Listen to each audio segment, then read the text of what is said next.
Some photos are uncomfortable to look at, not because they're graphic, not because they're violent, but because they feel like they're looking back at you. This is one of those photos, and it should never have existed.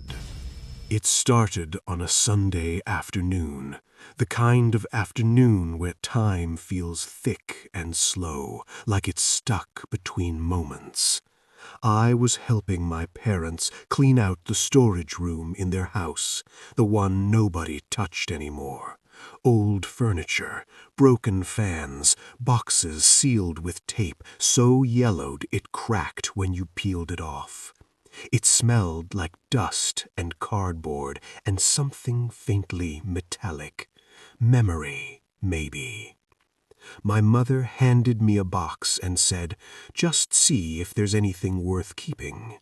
Inside were old photo albums, not digital backups, not cloud folders, real photos, printed, fading. I sat on the floor and started flipping through them. Birthdays, vacations, weddings, smiling faces frozen mid-laugh. Normal, comforting, until I reached a loose photograph tucked between two albums. It was older than the rest, thicker paper, rounded edges, the kind of photo you don't see anymore. The date was printed at the bottom, 1989. I wasn't born until 1997. The photo showed a park, a simple one, trees, a bench, sunlight cutting through leaves, and my parents were in it, younger, laughing, sitting close together like people who didn't yet know how complicated life would become. I smiled at first, then my breath caught, because standing behind them was me. Not a baby, not a child, me, the same age I am now, same height, same face, same crooked eyebrow, same faint scar near my jawline I got in college. Even the jacket I was wearing, I still owned it.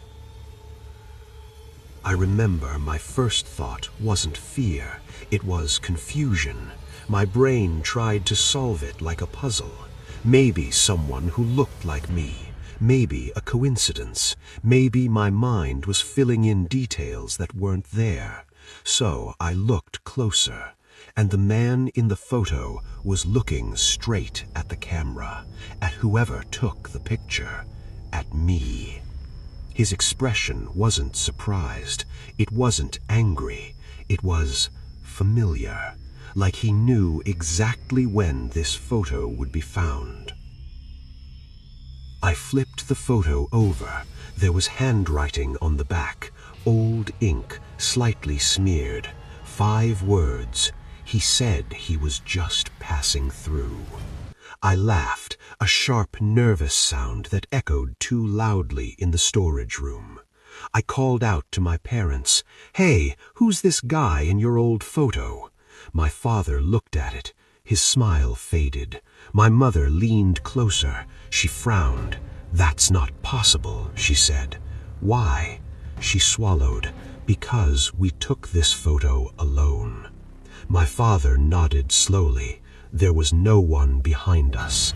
They exchanged a look, quick, silent, heavy, the kind of look people share when they remember something they've spent years trying to forget.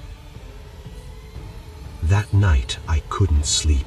Every time I closed my eyes, I saw the photograph, the park, the sunlight, my own face watching.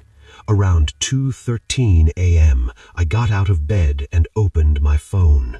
I zoomed in on the photo I'd taken of the photo. That's when I noticed something else.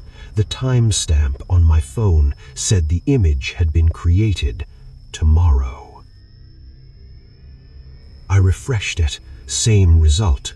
I told myself it was a glitch. Phones glitch all the time.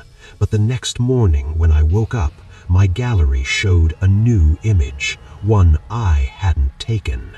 It was a photo of my bedroom, taken from the doorway. I was asleep in the frame, and standing just behind the door was someone who looked exactly like me.